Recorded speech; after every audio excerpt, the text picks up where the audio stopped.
Eco friendly life స్టైల్లో భాగంగా మనం ఇంకొక ప్రోడక్ట్ని కూడా పరిచయం చేస్తున్నాము.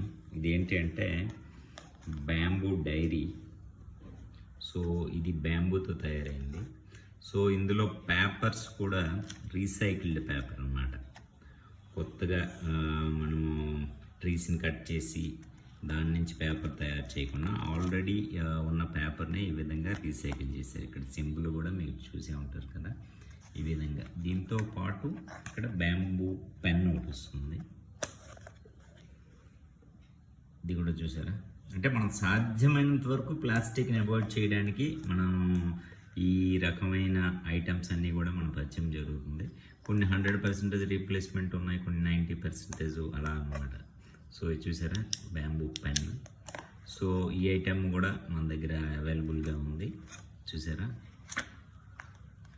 దీన్ని చాలా జాగ్రత్తగా మంచిగా వాడుకొని ఒక మంచి పర్పస్కి వాడుకుంటే చాలా బ్యూటిఫుల్ ఉంటుంది ఈ డైరీ అన్నది. రెగ్యులర్ యూసేజ్ కంటే కూడా మీరు చక్కగా ఏదైనా మీ జ్ఞాపకాలను ఇందులో పొందుపరుచుకుంటే ఎంత బ్యూటిఫుల్ ఉంటుందో చూడండి ఒకసారి. సో అదేవిధంగా మన దగ్గర paper pen and paper pencil కూడా.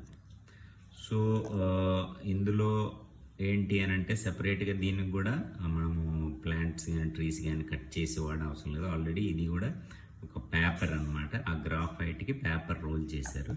సో ఇది మన పేపర్ పెన్సిల్. సో అదేవిధంగా పేపర్ పెన్ కూడా రీఫిల్కి ఒక బ్రౌన్ కలర్ పేపర్ అన్నది రోల్ చేయడం జరిగింది. ఈ విధంగా వచ్చింది ఇది డిజైన్. ఇది కూడా చాలా బాగుంటుంది. ఇప్పుడు ఏంటంటే మనకి ఎక్కువగా ప్లాస్టిక్ పెన్స్ ఉన్నాయి.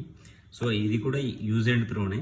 మనకి యూజ్ అండ్ త్రో వద్దనుకుంటే మనం బ్యాంబూ పెన్కి ఆల్టర్నేటివ్గా చూజ్ చేసుకోవచ్చు అనమాట.